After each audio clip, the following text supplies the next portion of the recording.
was the consistent little things. It was the aggressions and microaggressions in a person's life.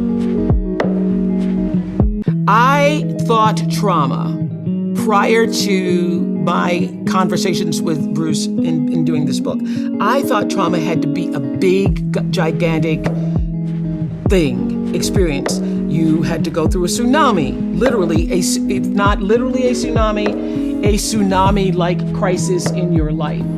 A fire, a hurricane, a tragedy, a car accident, a stabbing, somebody died. And it was through co-authoring this book with him that I understood that it was the consistent little things.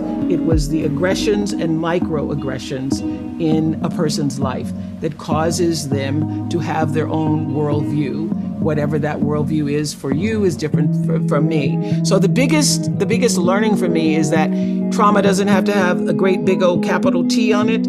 It's really how you were loved, and that neglect and trauma are hand in hand because both are equally as toxic. Oh, people are as dysfunctional, as unhappy, as disoriented in their lives based on how far they are from the center of themselves. And the center is where wholeness lies, as you know.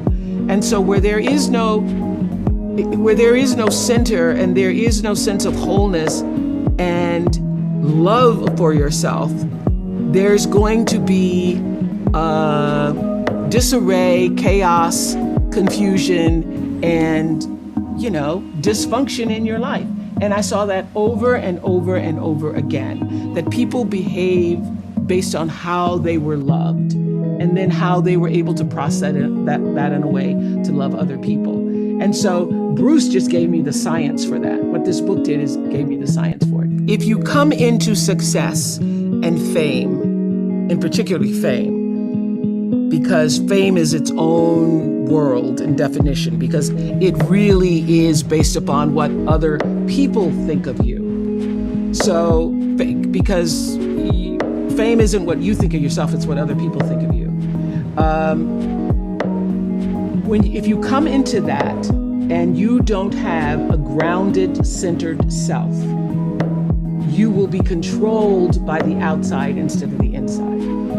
And if you come into that not in the fullness of knowing who you are and what you're supposed to do with that fame, whenever somebody likes you or doesn't like you, that determines whether or not you're having a good day or a bad day.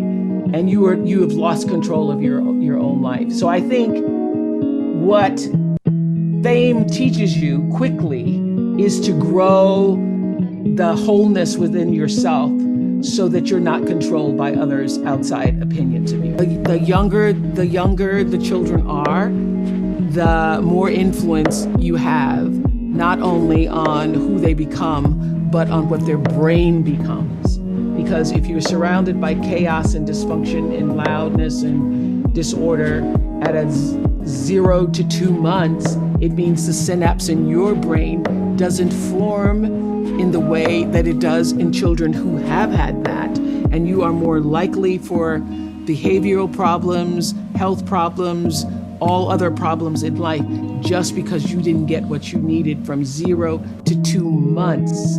That is what is so amazing.